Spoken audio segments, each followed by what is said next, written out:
much experience with psychedelics have you had? Not much. Okay. Unfortunately, not much.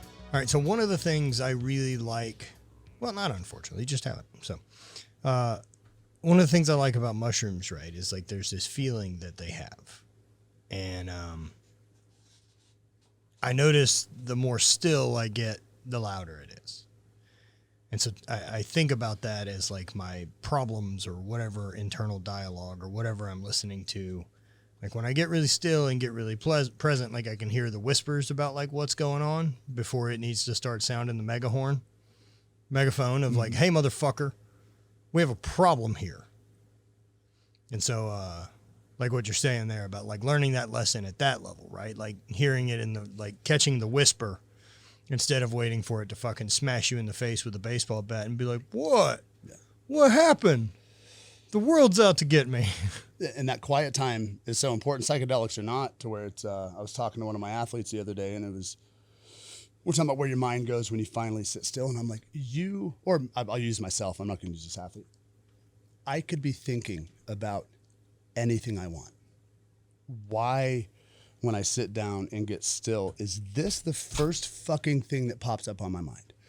I could be thinking about my business. I could be thinking about all the rad shit going on in my life. But this little thing jumps in my head at some bullshit point I have to prove, or something that happened last week or last month or last year. It's like, how much of this time am I wasting? Like if there's a decision to be made or a conversation to be had, I need to knock this shit out so I can move on. So that when I sit down and my mind quiets, I can focus on the future and not sit there and be poked by some bullshit in the past or some hard conversation I'm avoiding. Right. And that's always what it comes down to. Usually some type of hard conversation. All of that stress, all of that anxiety, specifically with me, is usually I'm not worried that the sun's going to burn out in 7 billion years. Mm-hmm. I'm concerned about, my stress and my anxiety comes from all the things I'm not fucking taking action on. Yeah. And so the moment that little, I get that tap on the shoulder when I get my quiet time, I'm like, okay, bitch, you need to do something about this. Like now, not sit on the couch and think about it, not read a book on it. You need to go fucking handle the thing. So when did you first start kind of trying to develop, I guess, that awareness of it? Because I think most people sit around and wait until they get hit in the face with it. And there's an overarching theme with any point of this conversation that I have with my guys. We need to be reminded more than we need to be taught, right? Mm-hmm. Everything you know about yourself is already in there. Everything you'll ever need to know is already in. We need to be in a situation that like kind of pulls that out. And in some extent, that's what therapy is, right? Somebody just hopefully asks you questions. Even if we were to sit and do a one-on-one right now, and I'm like, Matt, I'm going to work with you for 6 months. We're going to hash through all this shit. I may get 8 minutes into this session and you're like, oh, I got it. But you can't tell me. I have to come to the conclusion myself. So what do? You guide, you ask questions, you start to poke around, find little, cracks in the perimeter defense, and you start getting in there. So it's like, when I reflect on, my journey and how I've gotten to this point, like I always knew who I wanted to be. I never had the fucking balls or courage to act like it. You know what I mean? So people would not recognize me in my late teens, 20s, even early 30s. Extrovert, life of the party, social drinker. Like I wanted people to validate me through liking me so bad. And it got to the point where I absolutely fucking hated myself. I didn't like who I was. I didn't like what I was doing. I didn't like who I was becoming, and I would be able to see these patterns like, oh, if I keep this up, like this isn't going to end well. Right. I may be making money. Everybody may like me, but I don't like the direction this is going. And I've always been, I moved around a lot growing up. So I was already kind of a chameleon to where I could put on whatever costume I wanted and do the thing. And I think there's a lot of power in that. Yep. But I think at some point you have to get under the costume and start stripping away who's wearing the costume. For sure, right? Like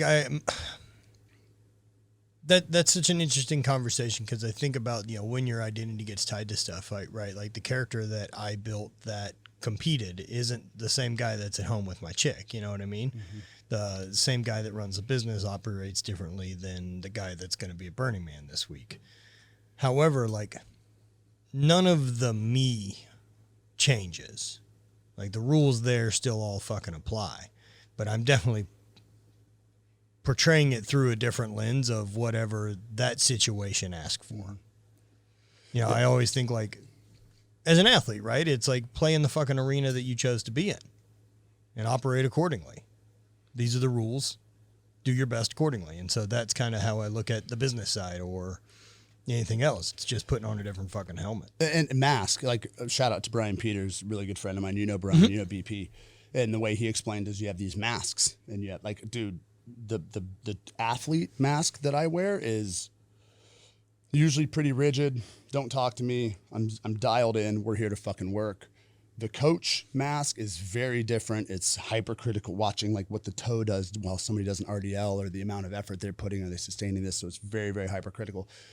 I can't take that mask and be lover, boyfriend, provider, husband, whatever, best. I can't use that same mask. So it's when I look at like my own balance and where my energy and my effort goes, I have to make sure all of those masks are being used. And do I have the tools when we talk about like the levers we pull with like breath and stuff like that? Am I armed with the tools to be able to take one mask off and put another one on so I don't wear Coach Beau mask home? Right. And then Yeah, because that guy's not really needed I'm there. laying into my old lady about God knows what. And it's like, no, hold on. This isn't her fault. Like this is on you. So you need to take a step back down, regulate, breathe, get whatever you need to get to out of the way, and then put that mask on so now you can be lover, provider, whatever. And do the same thing with your, you know, having a one-on-one with your clients or a hard conversation.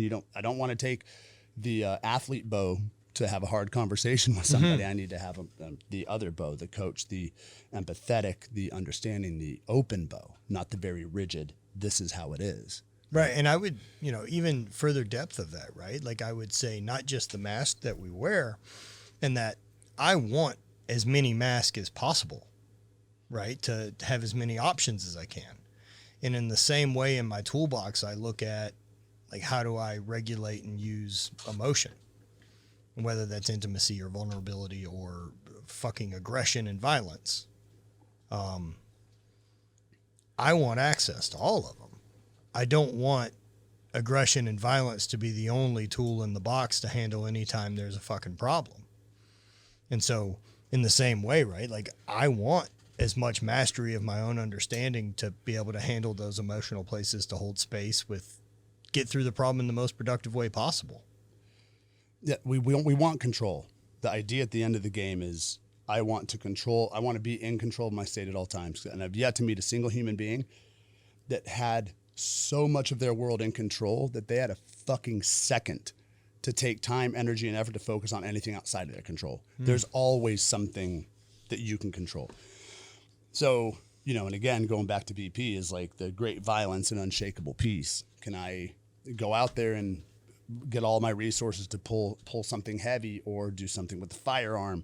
And then also, can I downregulate and can I have an open-ended conversation? Like balance to me is being on the far ends of those, like all the way over here and all the way over here and touching the wall, figure out, is it padded? Is it spiked? Yeah. Like, I'm way out here instead of walking this tightrope and just being some ordinary half-functioning human being that's like, no, this is my idea of balance. And it's like, no, get the fuck out of here. I love that idea of like getting out there and touching that edge. And that's something I'm interested in, right? Like I want to fucking know all my edges, you know, in the same way that I got to really experiment and see how far I can throw. I got to see how strong I could be. I don't know, like, what's the longest I can push? You know, I also don't know what's the biggest business I can create? What's the closest connections I can form? What's all these other metrics now that I'm really interested in too? Not just the physical side, but the ones that really push everything. Because, man, creating any of those takes this stomaching discomfort and stomaching imposter syndrome and stomaching that lie that you'll tell yourself that, like, we don't know what we're fucking doing, which is true. But we've always solved the problem in just having the trust in that part instead of the fear of the other. That reaching out there to find those edges, man. Yeah, I want to know. It's curiosity. Yeah. About anything. Yeah, all of it. Curiosity. But you have to, once you stray the path and you're like, oh, like I thought that stove was hot. Like, oh, that wasn't that hot. I could tolerate that. So I'm going to go a little more. So, okay, again, going back, how do you get somebody to find a vessel to explore those edges? See, that's one of the things I love about the cold and the sauna. Like, I love Huberman. I love that there are fucking smart people out there. And those things happen when I use the sauna and cold plunge, no matter what. I don't have to give a shit about it, right?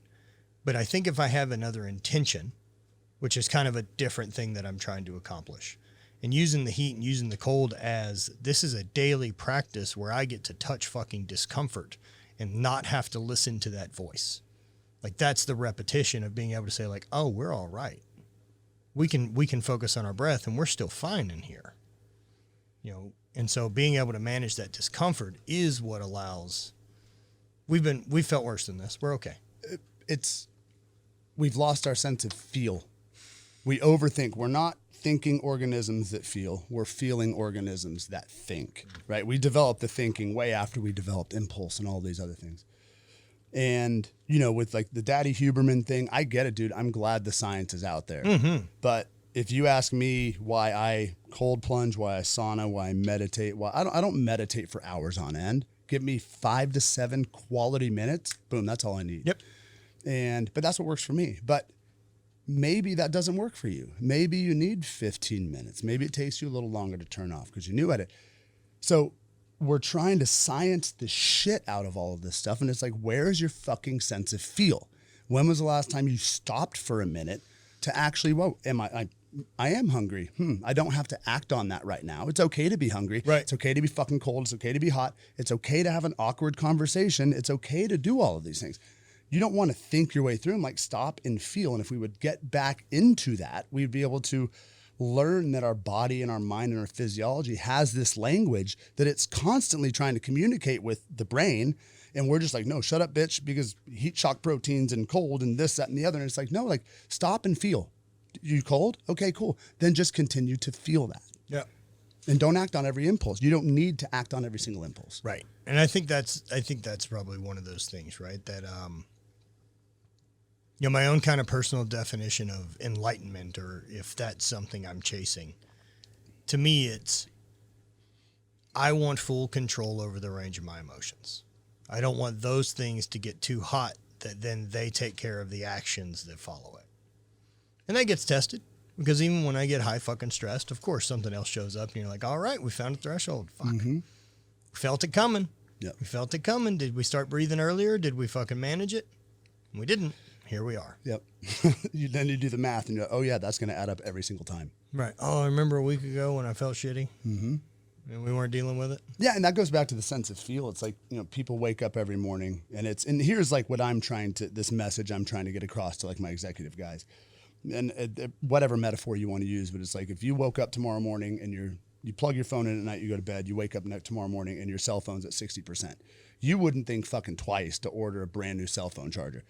But there are millions and millions of half-functioning fucking people waking up every morning and their mental, emotional, physical batteries 60%. And they're just like, oh no, like I'm in my 40s or I'm 35. And it's like, whoa, so whoa, why whoa. do you think we normalize that? Because it's a reference. We've gotten so, it's the same thing. Like even when you're making progress, it's very hard to see changes, right? I'll look at somebody and I'm like, holy shit, dude. Like it doesn't even look like your pants fit anymore. You've lost 10 pounds and maybe they haven't noticed it because of whatever mental model they've created in their head over what they look like. I think the same thing can happen the other way. And again, going back to like everybody thinks they're doing pretty fucking well. And if like, I almost want to talk about like the mediocrity aspect to where it's like, I don't want to say this. I've deviated. So not me, but people deviate so far from what it is to feel good. And all of a sudden, maybe it's been a couple stressful months, couple stressful weeks. And now like their whole reference point over what feels optimal to them is way off. Because again, everybody's trying their best, but sometimes your best is dog shit. Same idea with the hedonic treadmill. Mm-hmm. Yep. You know, that's what normal has become. You know, and if normal has always become never eating, you know, for performance, if it's always been being surrounded by negative people, you don't know how the other one would feel. Yeah.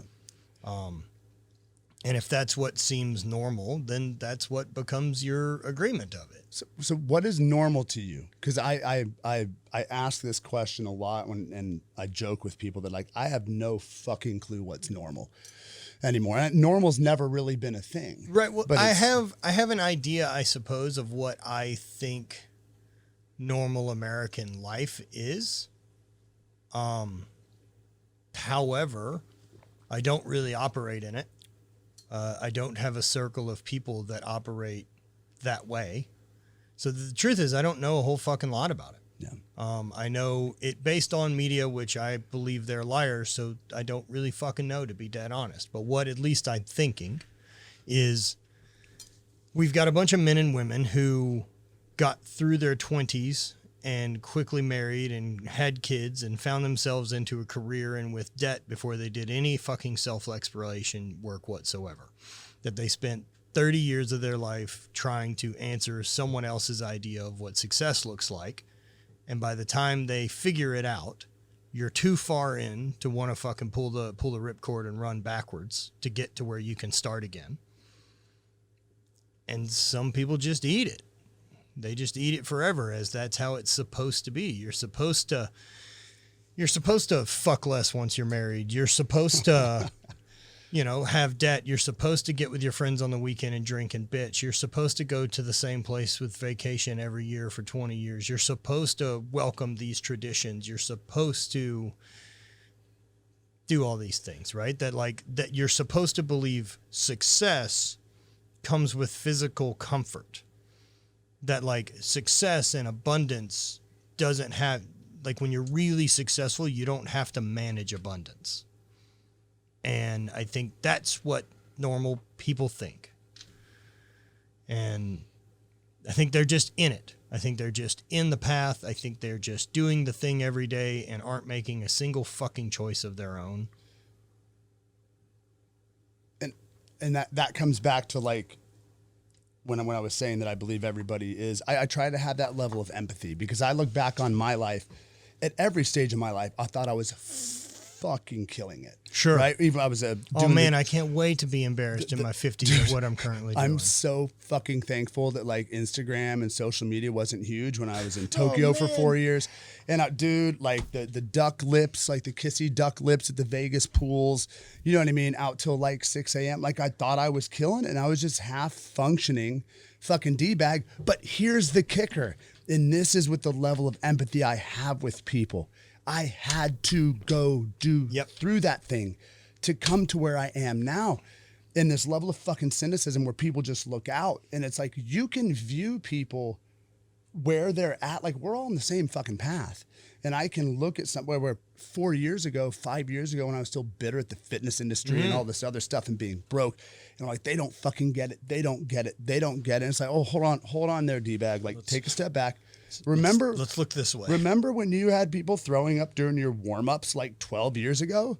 Like fucking check yourself, dude. Like that was you. And so now when I look out and like we talked about social media before the podcast, it's like when I look out is if I see people trying, I don't give a fuck if it's, I don't care if it's technically sound.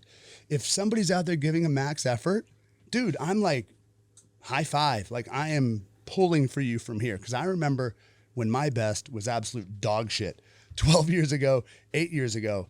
In the last 2 years, I can look back where I'm at now with the business and personally, when I look back on my best 6 months ago, my best 6 months ago was dog shit compared to what it is today. And I fucking hope to God 6 months from now, when I look back on my effort today in this podcast, I'm like, that was dog shit and I'm operating at a higher frequency now. So, and like that whole idea, right, about that I look at progress. Are you familiar with The Gap and the Gain? Ish, refresh me. So it's a book. And what he talks about is one of the traps most people fall into is that they spend all of their life in the gap, which is where they are to where they think they're supposed to be. And it's made up on bullshit. It's a made up assumption and expectation of what life was supposed to look like based on fairy tale shit. The truth is your actions got you here, right? People get stuck living there. And that's a fucking terrible place to live, full of scarcity and why you're not great and how you're a failure no matter how far you ever get. Because you're waiting for this destination to answer your fucking problems.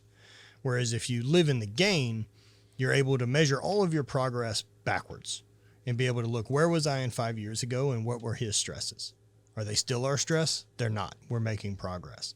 Be able to look at those things that were big fears of that was going to ruin my fucking life, and it didn't.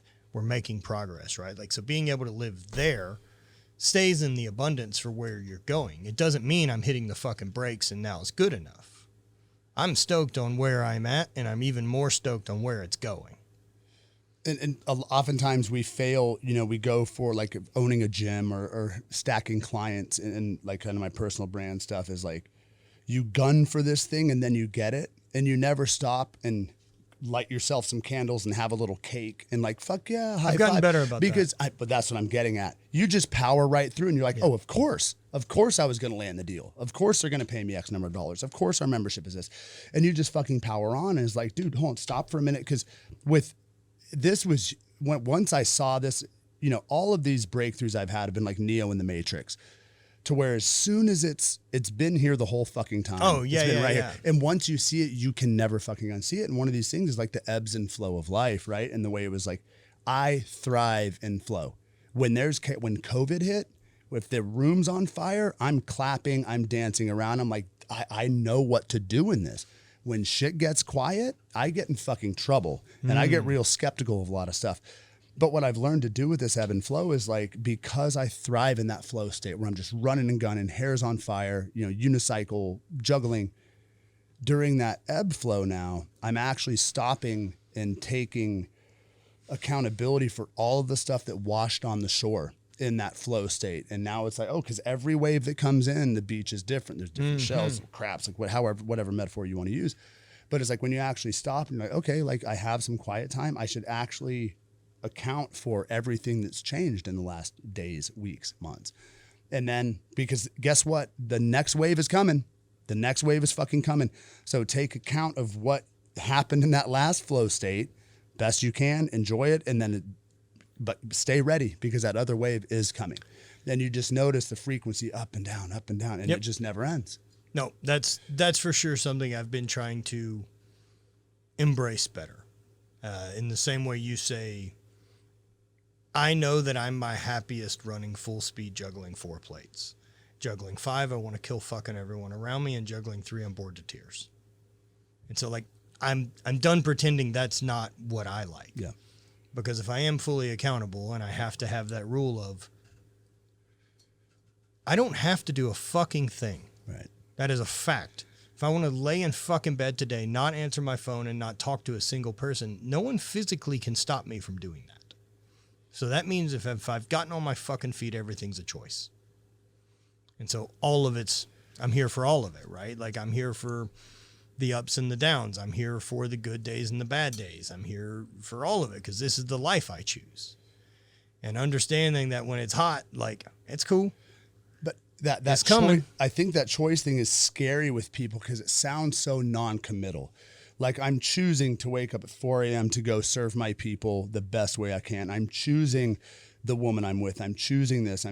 But I'm also not bound to who I was 2 minutes ago or what I said 2 minutes ago. Right. And to some people that sounds non-committal, but it's like, no, that's a renewed contract every 60 seconds that you're doing exactly what you want to do. So if I was on the receiving end of that, if I was an athlete, so I'm choosing to show up and better you, like I woke up with intention to do this. To me, that's powerful. It's not this non-committal, like, oh. From the athlete side, right? Like if what we were going to train for and whatever the sport is, and we decide that I need to squat twice a week. And 2 weeks into that, we realize that my hip can't handle it. We got to make adjustments. We're not going to continue to squat just because we fucking held on, because it's not wrong.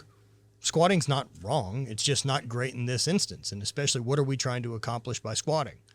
And so using that same type of idea to look at relationship shit or any of these other things of like being able to allow yourself to like, all right, well, that didn't work. That's not the best thing for this scenario.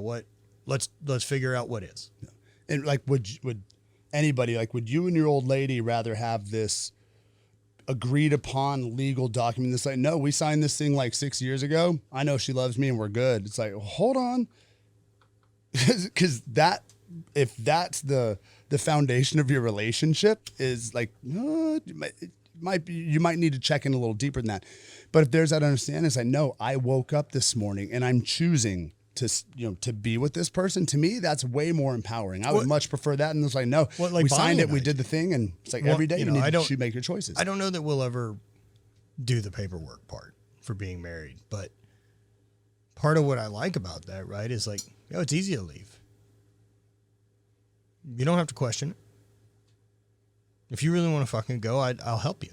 I'm not mad at you. I love you. Absolutely. Right? I still love you. But the choice is ours. You're not obligated to be here. Because I'm not interested in being someone who feels obligated to be with me. And even with from the business perspective, that when we talk about the identity stuff is so, and maybe I'm changing topics here, but it's something I want to touch on earlier. I think it was Brian McKenzie, Art of Breath coach.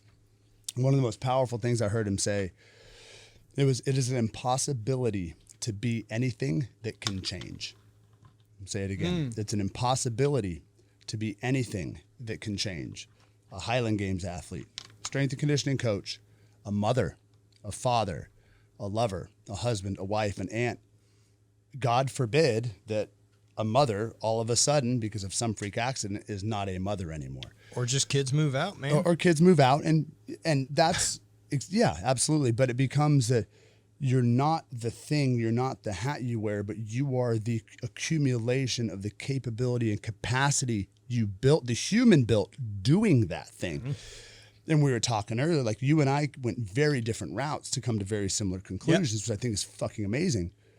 But when you look at being a Highland Games champion, take all of that capability, capacity, the training, the discipline, the commitment, the million things you didn't fucking do, right? Because it's not about what you did. You probably did 7 or 8 things really fucking well every day. You didn't do 150 things. You didn't go out and drink every fucking night. I don't know if you did, but it's like you didn't do all these other things.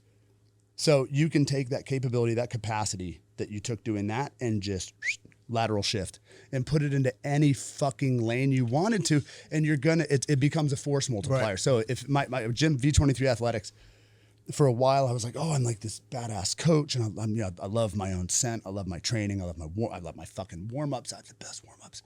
And then it's like, okay, bitch, like it got to the point where I broke all of that identity. And I was joking with an athlete the other day. I'm like, dude, if this place burned down tomorrow, I wouldn't fucking care. I love this place and I will choose this place every day. I do believe I'm destined, for V23 to be a thing. But if a meteor hit it tomorrow, I would take everything I've learned about just eating shit, being broke, all the emotional IQ that I've built with establishing relationships and reputation, and I would go be either A, a commercial real estate agent and make way more fucking money than I do now, or B, I would be a professional drummer in a band. Yeah, but you've already scratched the money itch. I know, exactly. But ain't it. But I know that's not it, but I'm saying it as a fact that it's like everything in life to me has been a stepping stone for the next thing. 100%. And I don't get the no, I got it. Like I got to hold on to it. Let fucking go. 100%. Let go of the thing and just like see where it goes. Be curious about what's around the next corner. People want purpose to be like a finite spot, like a fucking GPS location when it isn't. It's just north. Yeah, absolutely. For me, I found a thing that I was curious enough about to figure out how fucking good I could be at it. Highland Games. After that's ended, what I realized is whatever it is, it's got to be for me, that unless I'm obsessed with it, greatness ain't going to fucking come. It isn't going to work. Also, if I look at what it took me to become great at that thing, 12 or 13 years. So let's fucking get started and quit pretending it's going to happen any faster than that. And how many things did you try that you're like, you know what? I'm probably not going to be a world champion in this. Chess, spelling bees. Everything literally everything. No, I mean even building up. Oh, you know sure. what I mean? To where it's like I was a baseball player. Yep. So I'm really fucking good at losing. You know what I mean? I come from a world to where if you eat dick 7 out of 10 times, you're Hall of Fame material. Yeah. So it was like there were a lot of things. I obviously wasn't a basketball player because I'm not I'm not hot. Like, okay, I've tried all these things, but I played soccer, baseball, blah, blah, all this stuff. then it's like you have to be okay not being a world champion at other stuff to figure out what you should be a world champion at. And that's the fuck around and find out, and having the awareness, like, you know what? There might be some basketball player that's like 5'11" that goes in the league next year. Chances are that wasn't going to be me at 18 or 17. So guess what? You better find something else in it, or continue to explore, right? And find out what you can be absolutely fucking great at. And if you listen to that inner voice, again, like, it's not knowing who you are isn't the problem. It's having the courage and the balls to fucking act like it. If you listen to that inner voice, and dude, the path that I've taken, I'm not saying it's objectively more difficult than anybody else's, but dude, I've severed so many relationships. I've shed so much skin, so many different habits. I've lost relationships with family members, friends. And the whole time I'm just like, this isn't it. This isn't it. This isn't it. There's just some inner voice. It's like, dude, no, you got to go do this thing. Oh yeah, you're only making $800 a month. That's okay. Keep doing it, because the response you're getting back is good, right? It's more positive than taking the easy way out. And everybody talks about burn the fucking boats, dude. Until you have so much skin in the game that you don't care whether you pay rent next month or not. Like, you don't know relentlessness until you have nothing but relentlessness. You can talk about all the fluffy fucking peacetime conversation, right? About resilience and all that stuff. That shit doesn't help you when you're in a dogfight, dude. The only thing that's going to help you in a fucking dogfight is getting the job done and keeping your head down and hammering. Where do you think like through the military background, or like, where do you think you learned that, like, in a safe place, so that you knew the positivity that comes from sticking with it? Me and my father have a very close relationship. If there was anybody that I look up to him more than anybody else. If I could emulate his patience, humility, understanding, his ability to be both like very soft and patient and empathetic, and like very X's and O's. We have to get the job done. I think some of it comes from that. I think some of it comes from moving around so much, where I was around so many different people. I would have to kind of organize, and I think it taught me just how to watch patterns. And I would just sit back and observe other people. Who am I going to? Oh, we're in Mississippi now, so I have to sit at this lunch table. And oh, it's a new baseball team, so I got to see where I fit. And it was like constantly trying to figure out where I'm at in the pecking order. And through that, I remember, I'm just making this shit up right now, but it makes sense to me. That it was like over time, I'd be like, okay, well, I'm starting to notice patterns in this, and then all of a sudden, what happens when you get that mirror, and it's like, oh shit, here are the patterns in myself, right? I was doing, and being in the military, I loved, the Air Force was phenomenal. It was the best thing I could do at 19 years old. But by 19 and a half years old, I was doing keg stands in the antenna yard, because we went 6 months without an accident in a government vehicle. So thank God, if I'm going to go on basically some people did 4 years of college, and it was like, some people get in a lot of trouble. The military has a way of like dampening that down a little bit, which was, I needed that, like bumper bowling. I needed those bumpers, because I would have gone off. I was supposed to go to Ole Miss and play ball and do this other stuff. If I would have done that, there's no telling what kind of horror story, you know what I mean? Or like what type of unsolved mystery show I would be on. So I needed those padded walls during my time in the military, and also at 19 years old, being around phenomenal leadership, literally leadership that spoiled me to this day, that made it very difficult when I got out and started working for a bunch of fucking assholes who were just like, no, not because it's truthful, do it because I told you to. Yeah. And I was like, no, like, because I'm smarter than you. This is my lane. And anyway, but I think a lot of it came there. I was just able to look in the mirror and say, okay, well, if I want to change this stuff, I don't like drinking all the time. I don't like this. I don't like how I feel. I spend all this time in the gym and I look like a perpetual fucking before picture. So it's like, okay, well then if I turn this mirror on, that resonates. Yeah. So if I turn this mirror on myself, I'm working too fucking hard to not get the results I want. So if I flip this mirror, where are my patterns? You know what I mean? Okay, you do this. Oh, where am I fucking and this myself up? This is how you justify it. This is why your relationships suck. Oh, by the way, did you know that you have this expectation of, you should know better?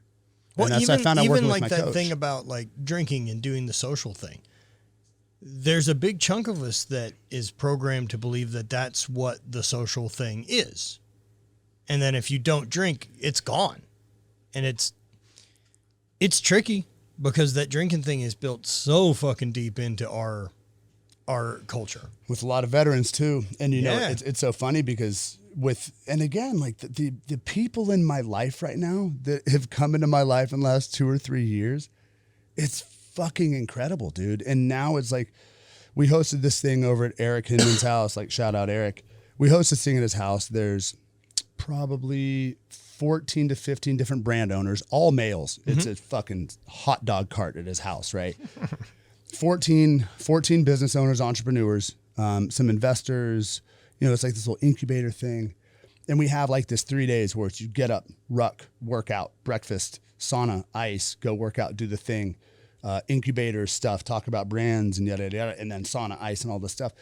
And after 3 days, we're sitting there, everybody's starting to fly out. And this one guy, well, it was 2 individuals. One of them was like, and this is an ex-alcoholic. He's an alcoholic in his 20s. He's like, this might be the first time in my adult life I've been around a group of 15 or 16 type A dudes, jacked to the tits, and not one drop of alcohol was consumed. Yeah. And another guy, a good buddy of mine, Josh Whalen, owns a company called Blokes that does like TRT for men, and they do phenomenal work. And he was like, I don't have this in Nashville. He said, all my friends want to do, they want to go out, you know, we're going to leave work at a little early on 2:00 on Friday. We're going to go tie one off. And it's like the amount of conversations. I just know the story. Yeah, right. Like exactly. I remember when I snapped out of it. I remember going to a bar in Baton Rouge and seeing friends that I'd seen, you know, however many other times. And I just remember sitting there and listening to stories. And I was like, fuck, there's not a new story. Oh, shit. I got to get out of here. There's something about, and I'll give you credit for like what you've done here, because I think it's phenomenal. With the sauna, ice, the whatever, like say we, by the time we leave this weekend, we open the Denver chapter of Dope. Sure. I'm just creating a metaphorical situation. I don't care what brings you in here. I don't care if you're in here to fucking find out about down regulation and up regulation or whatever. I don't care if you're in here to chase a pump. I don't care if there's some hot chick over here you saw she's coming, so you're like, I'm going to fucking show up. I don't care what the vessel is that exposes you to this. I want you to experience it. And once you experience it, it's really fucking hard to begin to unsee it anymore. That's it. Right. Like, I think once you can kind of shine light on a thing, it becomes really hard for me to lie to me anymore. And with Dope, like what you said, right? But like, that's why it changed. It's division of performance enhancement. Like, this place is for getting better. It is here to enhance performance as a person, whether that's hot or cold, or it's Bonnie hosting breath work, or us having retreats, or being able to host a podcast, or other conversations that happen in the space. Like, this place is fucking incredible, man. Hosting retreats and getting into some nasty stuff with people. Like, the way we look at it is, yo, leave it here. This building will eat it.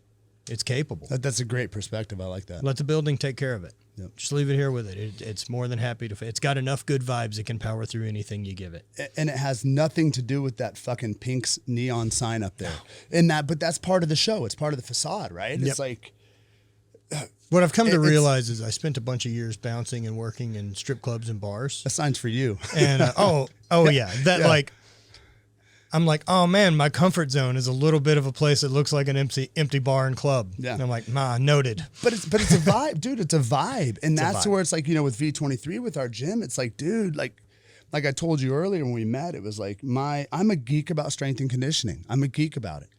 Nobody else has to fucking care about it, right? Let's just say that. No other coach, especially the athletes. But for so long, we had this narrative of like, number one, I know what we do is fucking incredible. And it took me a long time to be able to say that we are very good at what we do.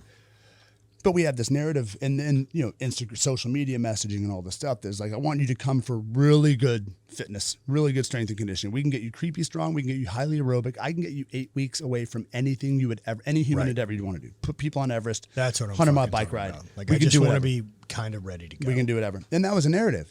And then the portion below that was, by the way, you're going to leave with something you didn't know you needed. Community, this. And we had it fucking wrong. We had to do that to realize that wasn't the thing to do. So now we're going to go and community we are first. leveraging, because COVID exposed the fitness industry. Fitness is number one. Fitness is free, right? Number two, the chances of somebody just randomly walking into your gym who wants to, the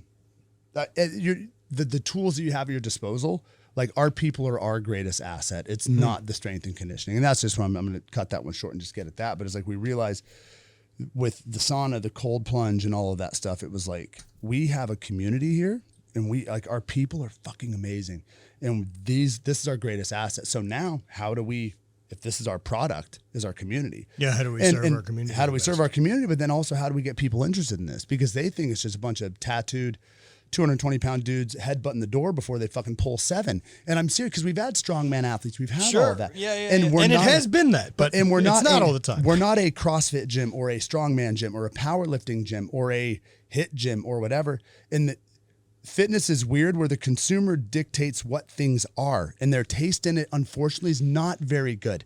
There are people that are they're doing their 700 rep boot camp, and they think they're fucking killing it. So what can you do? You can be critical of it and be like, I don't want to do that dumb shit. Look, and man, they have it wrong. Or B, anybody who's decided to move any more than their life requires them to, I'm on your fucking team. Exactly. Yep. How you're fucking doing it, I don't give a shit. Yep. Go to fucking boot camps. You want to go walk around the fucking lakes with your friends. I don't give a fuck. Yep. I just want to see people choose to move. But so much of the industry is divided in this finger pointing. When I'm like, and I've competed CrossFit before. I have friends that just competed at the games. Chandler Smith, the same dancer. But if you asked a power lifter, a strongman athlete, and a normal CrossFit athlete what CrossFit is, all three of them would probably be fucking wrong. Sure. You know what I mean? Because it's something different to everybody. And so it's like, okay, well, that's what my turning point was. It was like, well, I'm getting creepy strong, and now I've kind of lost some of my athletic ability. And I was always a lighter athlete, baseball player, stuff like that. And now I'm hesitating to jump off the bed of my truck because I'm like, oh, my tissue tolerance, I'm going to fucking roll an ankle. And I was like, you know what? This ain't fucking cutting it. So then it became, okay, if what I'm doing is prohibiting me from having the most physically fulfilling life possible, then what would empower me to have the most physically fulfilling life possible? And if we operate, it's not even an assumption, but this is an assumption it is an assumption that I operate from. If worst case scenario, and like whatever gets you to move, great.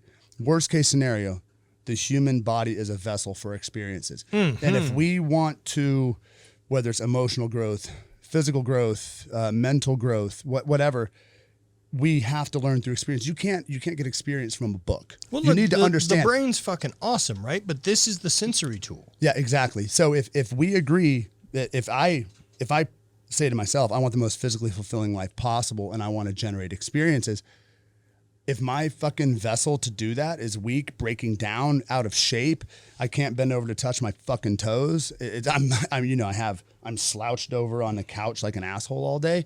That limits my access to experiences. You cutting opportunities down, Done. right? That's it. And I'm with you on that one. Like, I can't stomach it. And I don't play into the what's right or wrong. Nope. And at the end of the day, I'm going to be the only one at my fucking funeral, right? So I can say with confidence that society treats me differently as a fit 215 to 220 pound hybrid athlete that can run, and I have a certain aesthetic in this thing. Like, people, whether it's right or wrong, they treat me different. You've always been a bigger dude. Yep. People treat you different. There's something about you being a walking canvas of what you do. I mean, look, just to even prove that, like, man, I'm as stoked as I've ever been with my physical form. I really loved being very big and strong. This is fucking rad, actually, having the aesthetics and kind of looking more the part. Yeah, you look great, dude. Yeah, I'm the fucking weakest I've been in 20 years, but it doesn't fucking matter. Doesn't matter. A 700-pound squat doesn't serve me any fucking benefit at this point in my life. Having a great heart that works longer does. Yep. And a dick that works. Yeah, man. It's fucking wildly beneficial. Yeah. And so highly recommend. Yeah. And seeing what else the machine's capable of has been fucking fun. Mm. And so now for the long term, like we talked a little bit about, like, chasing that world championship thing, and then like where it's trouble to do the next thing, right? Like the path got me there. And it's one thing that, like, the sport's on the way there that I tried and wasn't good at, tried and wasn't good at, tried and wasn't good at, and then had one. It's another weird one to go from being a world champion to be like, what do I want to suck at? Mm-hmm. That was a really interesting thing. And what I loved about where I landed on it was I chose running first, just endurance stuff. Did like an 18-mile trail run in Bryce Canyon. And the idea, and I knew it, was I'll never be good at this. I can't be. I'm a 40-year-old dude on a fucking fake knee. And believe me, I'm defining good as what my last chapter was, right. which means one of the best in the world. Trail running ain't going to be it. There ain't no coaching I can hire. There's not a fucking nutritionist I can find. I ain't got the tools. Perfect. That keeps from me letting the fucking retard switch flip over and ruining the rest of my life. And that's where when I've done that once. I was a self-titled not runner. After competing in CrossFit, being an active athlete, mountain biking, running, I competed in downhill mountain biking. I ripped parks on the snowboard. I do all this stuff, and then we got into strength training. And all of a sudden, I just slapped this fucking sticker on me that I'm a self-titled, I'm not a runner. And it's like, what the fuck are you doing? If there is one thing, in my opinion, which means fuck all in the big scheme of things, if there's one thing a human being should be capable of doing, it's running in some capacity. Yeah. I'm not telling you to be a fucking track star. I'm not telling you to run 100 miles, but you should be able to move your body relatively quickly over some type of difficult terrain. I think it's I don't think that's a lot to ask. Well, I mean, fuck, dude, a few years ago, we were in Miami and we're out on a boat kind of in the harbor. And I had, for whatever reason, this thought of maybe like 200 yards offshore. And if you were to take our population of the U.S. with the current health that we're in and just start plopping someone in the water, and all they have to do is get to the shore. I don't care how long it takes. Don't fucking die. Yep. That's the game. Yep. What's the percentage of our population we lose? And I think it's fucking 80. I'm going to take a step farther. And when it comes to like the don't be a liability thing, I think a lot of people would drown others with them. Of course. They would even just in a one-on-one drop in. They would and panic. I think even some who are healthy would panic and fuck up. No, even some of them that are healthy, you'd have somebody else who's panicking, grabs onto them and pulls them under. So now you're pulling all the perfectly capable fucking people under. Of course. And that's what I was saying. Let's go a layer down with that. Yeah. I think you basically summed it up. Yeah. Well, like 51% of the people in our country can't swim. So we're already down. Yeah. And going back to like, even with, where was I going to go with the running thing? So it was when I first got back into it, I was like, okay, I've had a lot of friends. And when you talk about, like how I got into running or like what draws you to it, was like all of a sudden out of nowhere, subconsciously I'd made the decision. Now I'm hanging around a bunch of fucking endurance athletes. I'm like, what the fuck? Like high rocks athletes and ultra runners, guys who do Leadville 100 run, 100 bike, and all this crazy stuff. They do both in the same year. I've been at both. Yeah, the Lead Man. The Lead Man is. Get fucked. So hold on, dude. I don't even want to say this on the fucking podcast because somebody's going to throw this up in 8 or 9 months.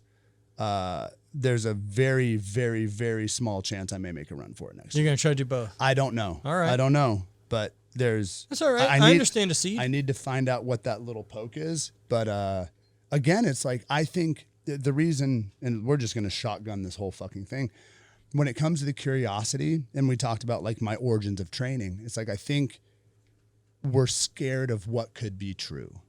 And it's like, because if I were to commit to something like that, it's like, fuck, what if I fail? And it almost, people would rather, they're so scared of the fucking failure that it's like, dude, I mean, here's the avatar thing that I created previously. I was like, okay, you have light years of strength training. You've trained a lot of endurance athletes. You know, you're not out of shape. You're out of practice, tissue tolerant, stuff like that. So what if you did this super rad thing where, and this is how it started, didn't end this way, but it started. What if you took 700 pounds out to the top of the Grand Canyon, deadlifted 700 pounds and ran 50 miles rim to rim to rim? And then I was like, well, I wonder what does that guy look like? Well, how does he train? What kind of aesthetic does he have? Like, I guarantee you if a dude could do that, he's probably pretty fucking physical or pretty physically capable. Yeah, that's a pretty but I was like, physically gnarly thing to be able to do. But then also, what are the habits that need to come with that? And I think that's where it's like establishing these parameters the habits that come with it, that's what's scary. Because now, like, guess what, bitch? Like, you can't do all the movements you need to do. You need to do 5 things really well: deadlift, eat, sleep, and run. Like, Right. that's fucking. You don't have time for anything else. Well, there's that idea in Eastern philosophy, or there's Jay Shetty's book, Think Like a Monk, where he's talking about this idea where one of the monks in their monastery could recite 20 pages worth of this thing. And Jay Shetty's saying, like, oh man, that's incredible. I wish I could do that. And the monk's saying, do you wish you had the skill, or do you wish you had the discipline that it takes? Bingo. Yep. And that's the act of becoming the thing. And so here's the punchline. And I want to finish this for anybody who's listening, who knows the outcome, or for people who are like, fuck yeah, this dude's awesome. He pulls 7 and runs a Grand Canyon. Spoiler, I didn't pull 7. I decided that after a certain amount of time, I was like, if I keep pushing this, I'm not going to finish the run. I'm not going to finish the run. And the north rim of the Grand Canyon was closed the last 6 miles because of the horrible winter we had. Yeah. But here's the kicker. It doesn't even fucking matter. It doesn't matter because everything that I learned about running, about my own physiology, I look the best that I have ever. Yeah.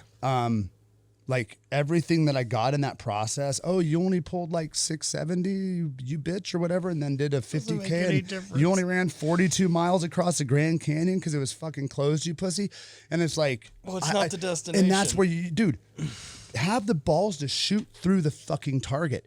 Too often we're like, no, my target's right there. It's like, no, bitch, you need to shoot through that target. And if we just consistently shoot through the target, like you will be. What will come of that process of becoming the type of person that can XYZ, it always pays dividends. It always pays dividends. No doubt about it, right? Like, you want to learn the tools that person has. Like, if I start thinking about now I have no fucking clue what me in 10 years wants to do. I know that if I look back 10 years and I was to tell that guy what I'm currently doing now, get fucked. Right. So why even bother shooting forward to guess again? You hope so. Right? You hope so. You're not doing the same despicable shit you are today. Yeah. You don't realize you're doing. Yeah. And so instead of having some expectation of like where the next 10 years is going, I'm really looking at it like, well, here's my dreams, which I've got up on the board over there. And like, what skills are required to accomplish any of these fucking dreams? Like one of those dreams, which is big fucking long shoot shit, is I want to road trip the Pan American Highway. What a fucking adventure, man. And like right now, that requires a van. It requires having 8 months off. It requires having fucking all these big puzzle pieces. What it also requires is probably me getting better at speaking Spanish. So I could right now spend 20 minutes a day in the sauna getting up on Spanish if I've got fucking time to take steps toward that fucking dream. There's a lot of things that guy needs to know to feel comfortable for that journey. And so looking at what could I want to do in 10 years? I want to give that guy as many fucking options as possible. So I'd love to have him with enough free time and enough passive income and enough physical health, and enough resources to go fucking do anything. And I think that's where the sense of feel comes up and actually paying attention. Like, where is my compass guiding me? Why is my curiosity guiding me this direction? Why am I taking an interest in this weird fucking thing when 6 months ago my interests were this way? And it's like, no, just like listen to your mind and listen to the universe like maybe only the dying can. You know what I mean? Just like shut everything down and be like, okay, where is this compass taking me? Like, where's my gut telling me? Because over the course of the last lifetime, let's just call it 20 years, the decisions I made that got me to this point, I couldn't explain to anybody. They didn't make sense. I've lost relationships, friends, and it's like everybody tries to logic this shit. And I'm like, this feels better. This feels like this is going to hurt. What I'm doing, leaving this hurts, right? Because adults hate losing. We have this fucking weird thing with losing where it's like, dude, you have to lose to gain. It's fucking mandatory. It's so less important than people believe it is. Jesus fucking Christ, man. No one's keeping score, asshole, but you. Just fucking thank you. Keep fucking taking swings. Fuck. If you're not going to be, I'm horrible with some sayings and stuff. But it's like, if you're not going to be fucking carried by 6 or fucking judged by 12, like who fucking cares, man? Is it going to matter in 5 years? No. Right. And don't spend more than 5 fucking minutes thinking about it. And that's what's boiled down for me with, you know, the idea of the marbles and like how many weeks I have left to live, and looking at it as, you know, as of Tuesday now, I have 1,127 weeks. Like that's my clock. And people, I don't, no one's ever told this to me, but I always look at like how different things can be perceived in business. And it's like, some people don't like that reminder because there's some type of negative connotation when it's like, no, that is empowering, because you could be counting anything else. Yeah. You and like that negative connotation is all based on their perception. Dollars in your account. You could talk about how many bodies you have if you're out just banging a bunch of women. You could be counting how many nights you're though that attention, that energy, that effort could be directed anywhere. And you're just choosing to just take that and go, boop, nope, this is what I'm going to focus on. There's no... Well, I have a bunch of shit I want to do. Like, exactly, I don't have a lack of things I'm interested in fucking doing. Yeah. I don't understand when people don't have that. You know, I have a fucking laundry list of shit I want to do. And I'm aware that choosing some of them will eliminate others. And that's cool. But in those 1,127 weeks, I'm fucking taking a run at as many of those things as possible. Because the time's going to run out. And we're all tied dead last in the race for any more time with anything. And so it's like, if you, now doing like hybrid athlete stuff where I'm running and I'm just exploring, like right now I'm trying to contemplate like what I'm going to do next. Everybody's like, what's next? What's next? What's next? Like, I don't know. I'm just kind of taking the time and I'm listening to the universe. What is drawing my curiosity? And people are like, oh, like, you do, like Matt or Beau, like you seem to do all this stuff. How do you do it all? It's like, no. I do like 6 to 7 things a day. Like there's a laundry list of shit that I don't do. Sure. It's miles long. The shit that I do the same 6 things a day, right? Meditate, this, you know what I mean? It's like, it's very simple. So it's like, you have to lose to gain, right? Because it's stripping yourself down, right? Like you have to get rid of the distractions if you really want to focus. And that's what they are. Have you read War of Art? Mm-hmm. Yeah, great book. And that, dude, I have, if I show you my phone right here, I have resistance written on it. Because every time I get on there to fucking death scroll the gram or look at some bullshit that I'm thinking about. That thing's incredible. Dude, I'm just like, oh, no, sorry, bitch. And I just put it right back down. That's the same response. Everyone's like, I do it now, and my response is like, oh, you bastard. If I could get some little like electric shocker thing. Like if we were to develop an app right now, we turn this podcast off and we want to sit on a gold mine. We develop a fucking app that would shock the user if they use their phone more than X times a day. You know, man, but here's the thing. I'm for people doing whatever the fuck they want to do. If you want to sit and scroll on your phone all fucking day, that's great. Because the truth is, we're still competing against each other. Yeah.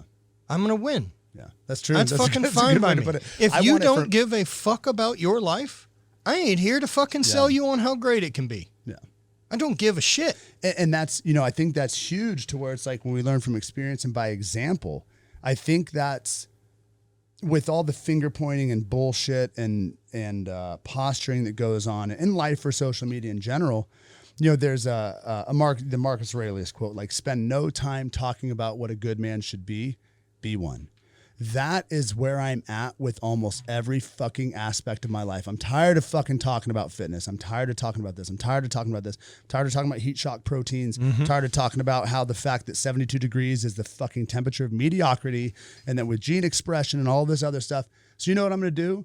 I'm going to just go out and be the fucking dopest 41-year-old dude I can be. Mediocrity. It is, dude. It's a lukewarm, it's a stew. It's a mediocrity fucking stew. 72 degrees. And you just sit there and marinate in it. So as another big component of sauna and cold, right? Like, so what is your prescription for it?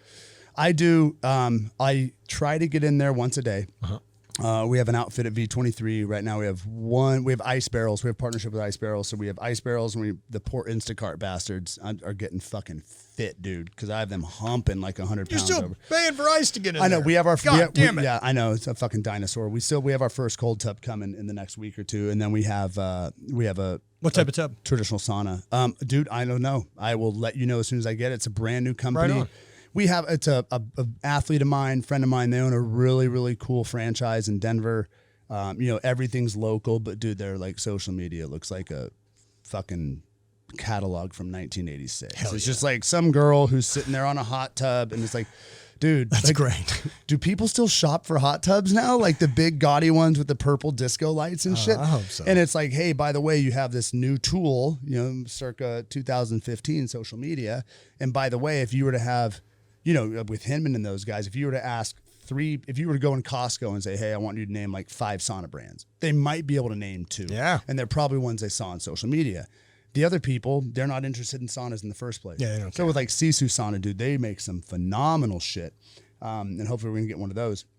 But anyway, going back to prescription, I think I'll try to get in there once a day. I try to do a minimum of 15 minutes when I do actually get time, 15 to 20 minutes. And then on Fridays. In that sauna? Yeah, and it's minimum 15 minutes. I'll usually try to go longer, but if I just need a quick dose, 15 minutes at 195.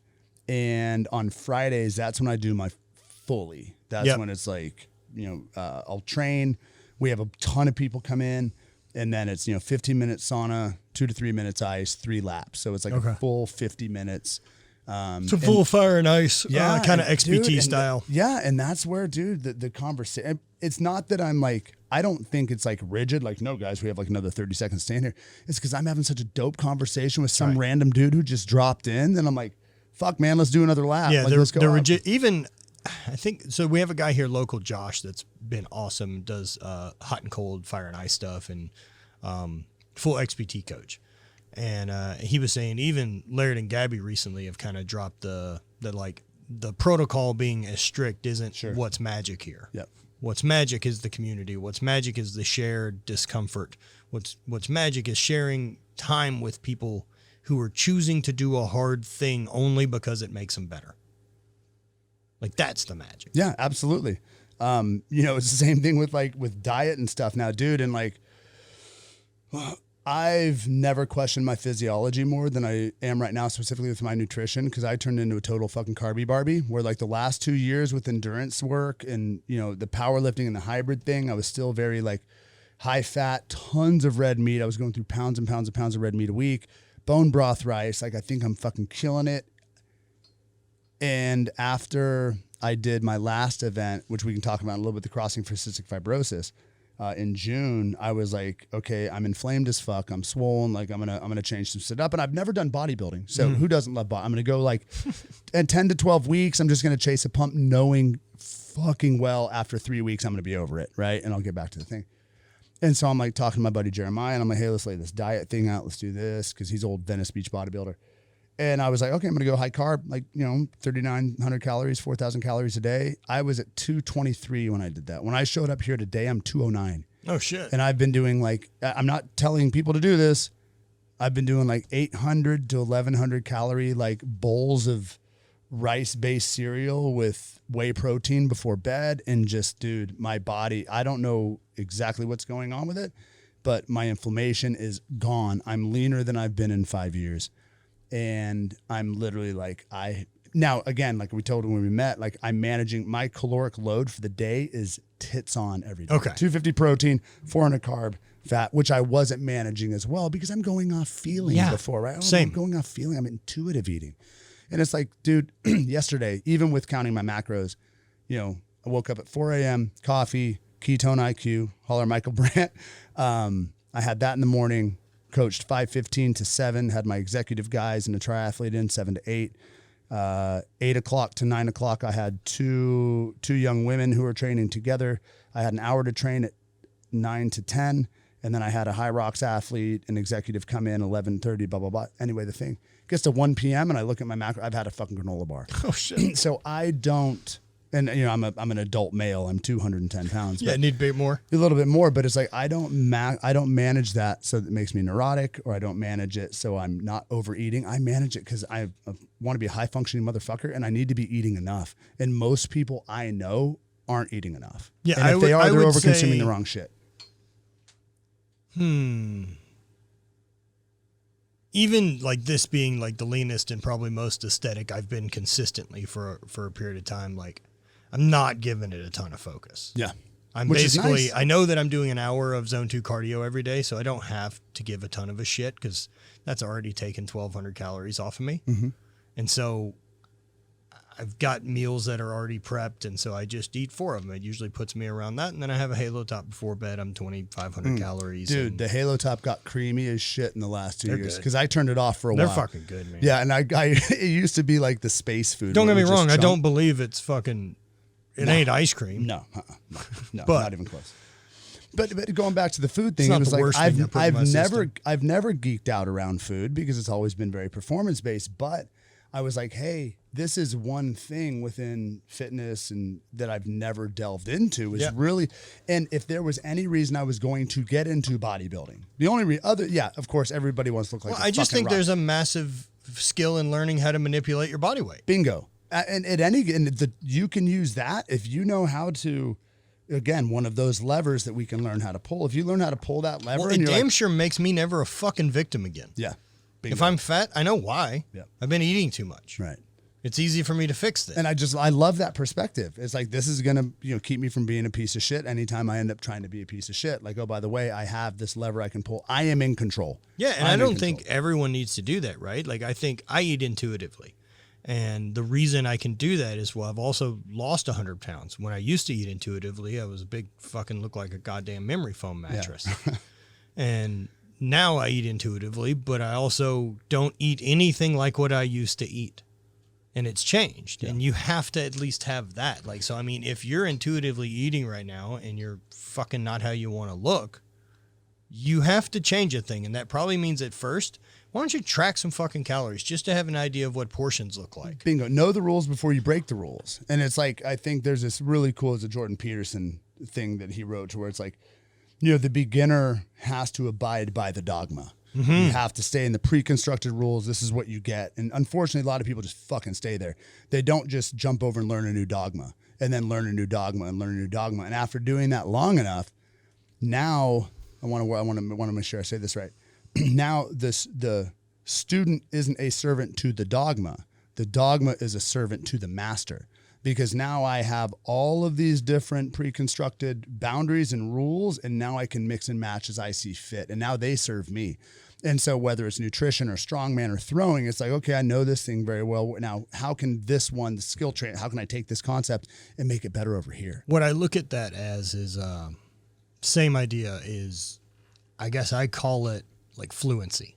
Bingo. Right. Yep. I love that term. And like, man, I can attribute the fluency for the term of like mastery is I really like the way it's lined up in my head. And it's essentially like, there's one level of fluency, which is white belt, or I can order food, right? I could order food in another fucking country. I could read a menu. It's another like level of fluency that like I could read a book. I could read a book out loud and know what it's saying. And then like conversation is another thing. But like fluency is I can defend myself in a fucking argument. Yeah. Nothing that is absolute proof that when stress is high and I'm frustrated, I get to choose what I'm trying to say. I can still stay impeccable with my word. I'm not fucking stuff up. And that fluency with food goes the same way. That like, because I've trained for strongman and I've trained for all these different things, all the different modalities now that I have under my belt for rehabbing different injuries and for adding strength and adding power and training for whatever else, like I've got all, like I'm very fluent in that language. You want as many tools as Yep. possible. And As I'm many not tools very as possible. fluent in endurance. I'm very fluent in hard work, and I'm very fluent in being able to show up consistently and just do a thing. But I'm definitely taking those tools into the unknown. Because part of that, like training for the big bike ride was, I don't know how I fucking feel after being on the bike for 10 hours. Yeah. And there's only one way to fucking find out. I can guess, and I know that if I can find out how I feel at 14 hours, I have a pretty good guess of how 20 is going to be. Because I need to know, it's nice to know that after 6 hours, my ass doesn't feel any worse. It's just Right. how your ass feels. And then just understanding like, And oh like, yeah, cool, no, we're my, there. my ass hurts. We Yep. made it. High five. Yep. Now let's see how long we can ride this out. Yep, it's not going to get any worse. Yep. We're just going to have to let that play itself out. Yeah, and that's for anybody listening. It was like I get a lot of questions because a lot, it's, right now with kind of where the fitness industry is with a lot of the hybrid stuff, you have a lot of endurance athletes who are trying to get strong, But also, there are a lot of strength athletes right now that are like, okay, I got to hang this shit up. They're listening to you. They're seeing other guys like going to triathlon and stuff. So there's this big wave of people coming back. And it's like, if I could pass one piece of advice to any of the strength athletes going back into work, say, number one, like, don't view it as you're out of shape. View it as you're out of practice. You haven't run in a long time. I'm not going to go into depth in the people say you've lost your ability to rotate. And it's like, don't over fucking complicate it. Just start running. What you need to do is you need to go fucking 10 minutes that way. And then that means you have to come 10 minutes back. That's it. And start with there. And when you run, I want you to go find a trail, find some pretty shit to look at, make sure there's some hawks up in the trees. Remember where the hawks' nests are. Like, focus on anything other than the act of running. Because guess what?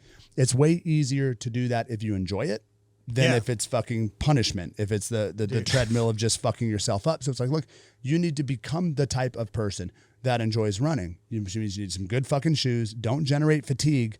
Just go and don't, you know, if you want to get the costume, if getting the whole fucking costume of like, I say fucking go for it. If you're going to be full kook, be full kook. Send you're it. allowed. Send it. That's fine. Cause I love a good, as long as it makes you fucking run. As long as you can dress up and play the thing, you know what I mean? Yeah, like we love that shit.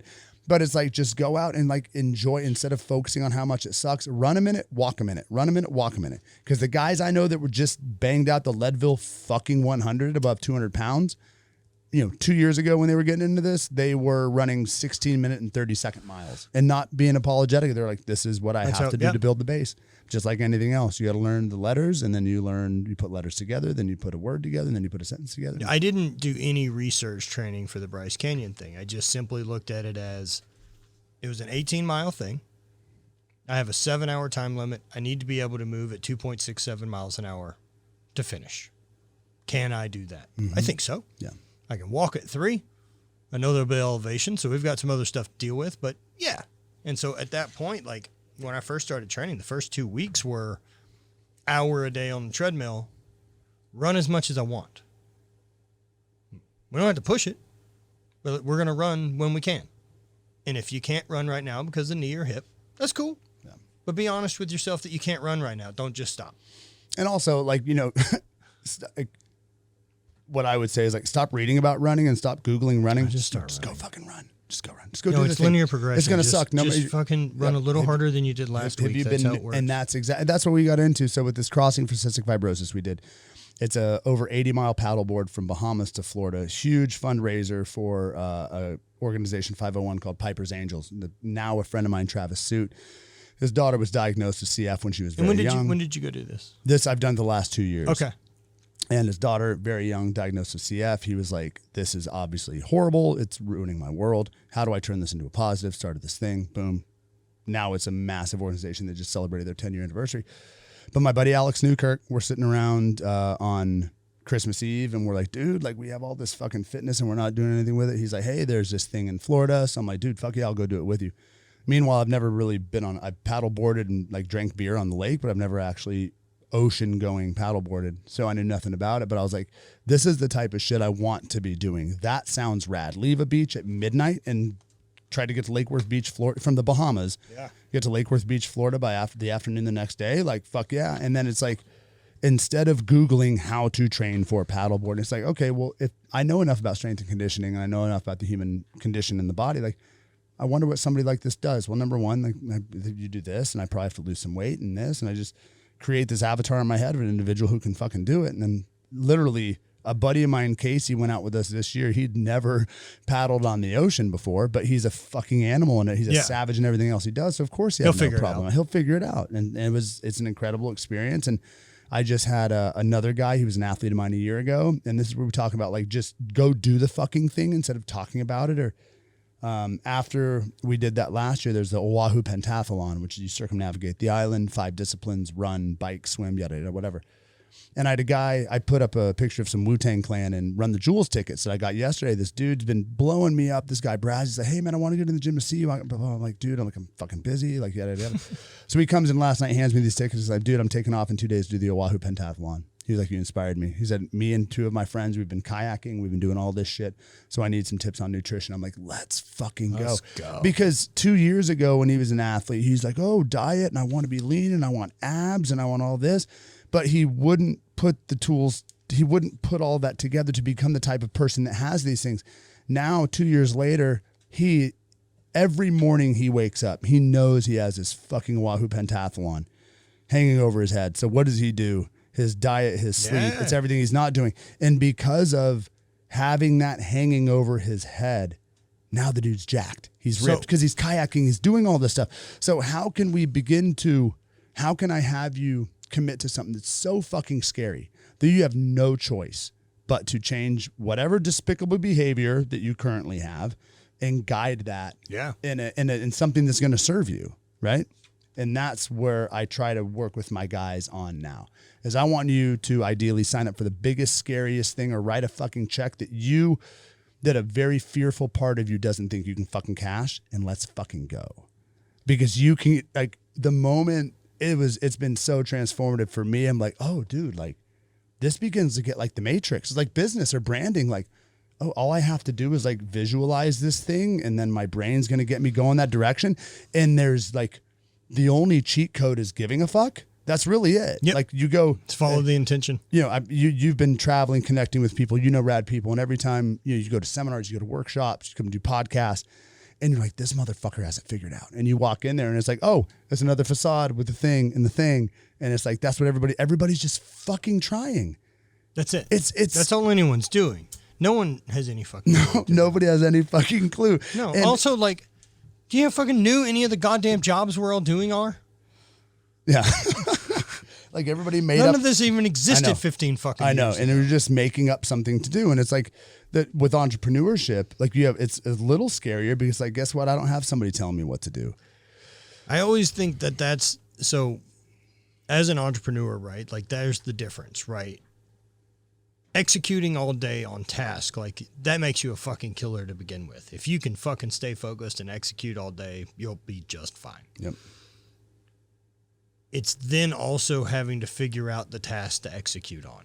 Oh, yeah. You'll have a million ideas and you'll have... Building the airplane while I'm flying it, man. No bandwidth to execute on all of them. Yep.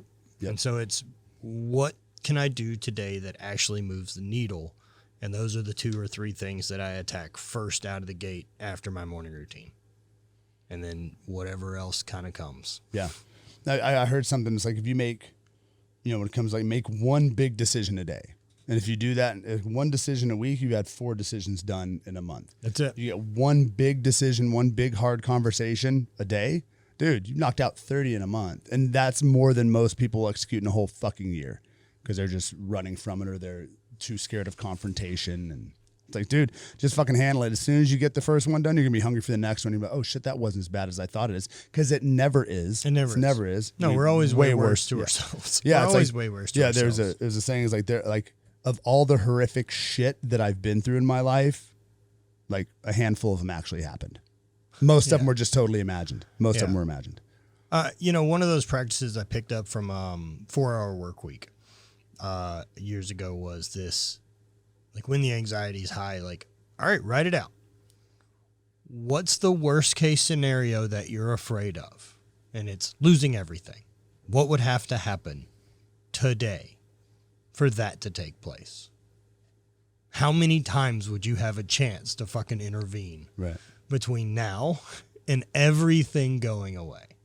And it's like, fuck, man, it's not even a possibility.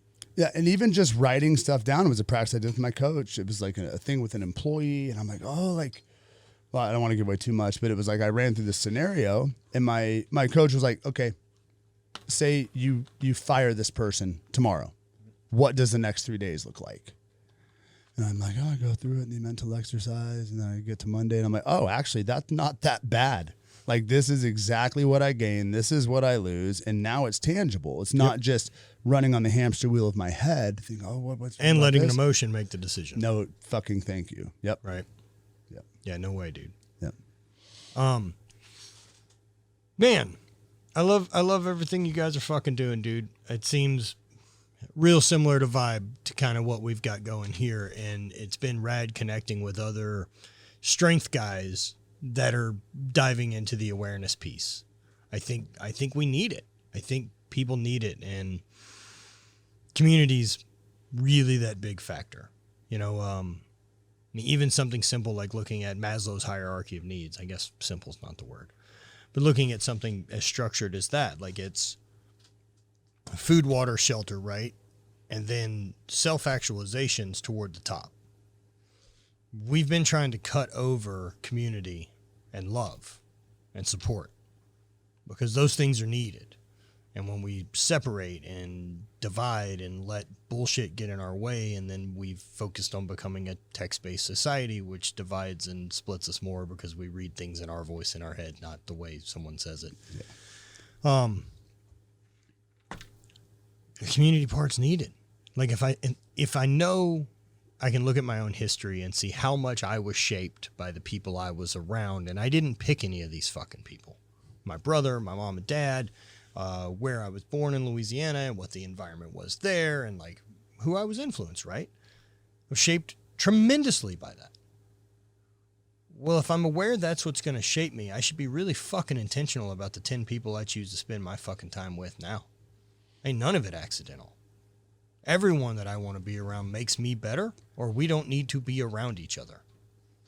And when we get to the point where we realize that we're tolerating poor relationships, and that's what happened with me. And here's I'll tell you the exact practice my coach had me do. And I was super frustrated. We're kind of going through COVID. And again, it's like when you have 200 people that pay you money, there's a level of familiarity you can't have. And with entrepreneurship and everybody else, it's hard to communicate with people who think they're going through it, but aren't going through it. And my coach had me write down, I was like, okay, there were all these rad people starting to show up in my life. And here I was doubting myself. Like, why would these people want to hang out with me? You know, and I dealt with this. I found out I have this level of fucking deservedness thing. Yeah. And he was like, write down the 10 attributes, or non-exhaustive, 8 to 10 attributes of people that you want in your circle. And I started writing. I could get it on my phone. I still have this, and I've shared it with a lot of people. I write it down on my phone. And he's like, that is exactly what you're wanting to become. Right there. He said, you're trying to look in other people for where you think you need to be now. And as soon as I saw that, and when I wrote it down, I was like, holy shit, like that is where I want. Financially successful, proven risk taker, vulnerable, authentic. I want to be living as close to my own story as possible, creating my own narrative. And once I saw that, I was like, okay, number one, I'm not doing this right now. Number two, I know that I just verbalized and made this tangible of what I'm wanting to become. I'm within 48 hours of that instance, my life started to change. And whether it was just serendipity or whether it was that subconscious compass that's pointing you another way, all of a sudden I'm noticing the people around me that maybe at one time we're critical of things we don't understand. We're critical of things when we see something and it's like that's scary. It's like, it's because we don't think we deserve to have financial. Yeah. You know what I mean? So it's like, well, I mean, once all that even changed, something as simple as just making the agreement, right? That like, because of the grades I made in school, I really thought I would be restricted on the type of jobs I could have. None of that's been true. Yeah. And those jobs really did come down to like how much money I thought I could make. So I had a pretty good idea based on my education and what I believe that value to be of kind of a limiting thing. I know I ain't making doctor money. Yeah. I ain't doctor smart, but none of that's fucking true. Now, I know plenty of, I've had many doctors as athletes, and I can confirm that not all of them are incredibly smart. So it's like, you know what I mean? Right. And it's, again, like, I don't know. It's just fascinating. And once you see that thing, and again, with the awareness, it was like, oh shit, like I should have listened to that sooner. Cause these people have been around me all the time. And I kept them back because of my own narrative that I don't deserve to be in that circle or settle. So I'm gonna stay down here where everybody loves me and I'm saving everybody. It's like, fuck that. They're pulling me down. It's a bucket of crabs. And here's another thing. This was a turning point. This is something I realized in the last year, to where everybody's like, I don't want to come off the wrong way, where it's like we all discuss trauma. We all discuss these things. I'm glad that it's out in the open. But when it comes to commiserating and bonding over these things, I think it's something we have to be very careful of. And I'm going to use this as an example. And this is what I use with my guys. Sorry, ladies, I'm going to throw this out there. But say we're two chicks and all of a sudden, like, we both go through horrible relationships and we become we're the men haters club. We go out, we party together, but our common thread is that that dudes Yeah, you had suck. a trauma bond, yeah. And then out of nowhere, some little woman in a red dress comes up and sweeps Matt away from me. I'm like, this bitch. Oh, You know what I yeah. mean? Well, hold on. I thought we had this thing, and we never focused on what we had in common.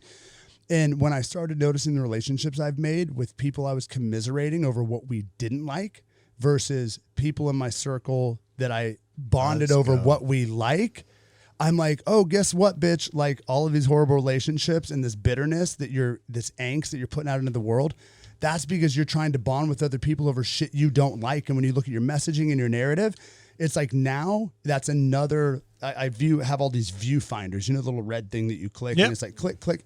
That's one of the viewfinders when I'm looking at my social circle, my narrative. It's like if I click it and I'm like, dude, a child can come kick something over. A child can, you know what I mean? It's like, I don't want to be knocking stuff down, and I've done that before, and I'm fucking ashamed of it. Sure. Now I want to bond with people where I am pro something. We stand for the same thing. It's easy to say what you're not about. It takes fucking guts to say what you're about. It's safe to be scared. It's safe to be angry. It's safe to do all of this stuff because we know that. And it's, dude, it can be default. I can just be pissed at the world. It takes fucking balls to be courageous. It takes balls to have hope. It takes balls to move forward. It takes balls to get through this stuff. So once again, with these viewfinders, once I changed that, I'm like, now all of these people, like, we're bonding over what we're for rather than what we're against. And these people, dude, it's interesting when people are like, oh, Beau, you do all this shit. I'm like, have you seen who the fuck I hang out with? I hang out with fucking killers, right? Absolute killers in business and in fitness. And I'm just like, at any given time, I want to be the dumbest dude, dumbest, fittest, whatever, unfittest in the room. I'm like, let's fucking go. Cause now everybody's bringing something to the table and now everyone's eating. Now, and as far as that's been a game changer. Shifting things, right? When you start chasing those rooms where like, you know, you're the weak link in the room and that's the room you want to be in. Man, the imposter syndrome's tough too, because there's always that feeling of like, at some point everyone else in here is going to realize I ain't supposed to be here. Ask me to fucking go home. But here's something. But it never happens. It never happens. And I want, you know, this is as much of for you as it is for me and for anybody else listening. We were at a friend's birthday and awesome guy. Well, we're fucking Eric's birthday. And there's like 2 games athletes there. All of these amazing people came into town and everybody's having his birthday party. And he's not going to give a birthday speech. He's not that kind of guy. Sure. And then somebody goes over and will go, Beau, this is your lane, like speech. And I'm like, no. Like, I don't do that. And all of a sudden I'm like, hold on, bitch. And something hit me. And it's like, look at the people around you that are validating that you are who you say you are. Mm-hmm. You know what I mean? So anytime that narrative comes in, that fucking inner bitch that's like, dude, you don't know this as well as you think you do. You're a fucking fraud. This. If I shut that fucking thing up and I look around at the people around me, if they think I am who I say I am, and if I'm doing them a disservice, if I'm saying that their judgment, opinion, they don't matter. It only matters what I think of me, which, don't get me wrong, to some extent, like, I will be my biggest critic forever, but all of these people around me cannot all be full of shit. Because I look at who they're friends with and who their networks are. And it's like, you know what? Even if I'm not feeling it right now, that's subjective. I'm not going to let that bother. Because the feelings come and go, right? To some extent, they're going to come and go. Every fucking time, man. Magic's not there every day. But when I look around and I look at the people that love me and the people that I love, I'm like, dude, like, this is progress, the best form of progress I could ever hope for. Yeah. And I had to experience that. And again, when people look at their social circles, I don't know, man. Like, again, everybody thinks they're killing it. I've always thought I was killing it. And just the more curious I am about where I can improve, the better every aspect of my life gets. That seems to be an easy hunt for myself. At least that's the game I'm interested in playing, is what I can continue to get better at. So as we wrap things up, dude, where can everyone find you? Where can coaching? Where can... So V23 Athletics, Denver, Colorado. The Instagram there, personal Instagram is handle. Sorry, I'm a dinosaur. _ Beau Ryan, BEAURYAN. I'll be launching a playbook app pretty soon with all of my training stuff. And some coaching stuff will probably be coming in the next 4 to 6 months. Right now, I'm just working very in-person, very intimate group. But again, the gym, V23 Athletics in Denver, like we have some big stuff coming up. I'm super excited. So, and Matt, I appreciate you having me on, man. It's been great to connect. Happy to open the doors, man. I'm sure we're gonna do a lot together. Yeah, so. I'm looking forward to it. Yeah. Cheers, man. All right, cheers.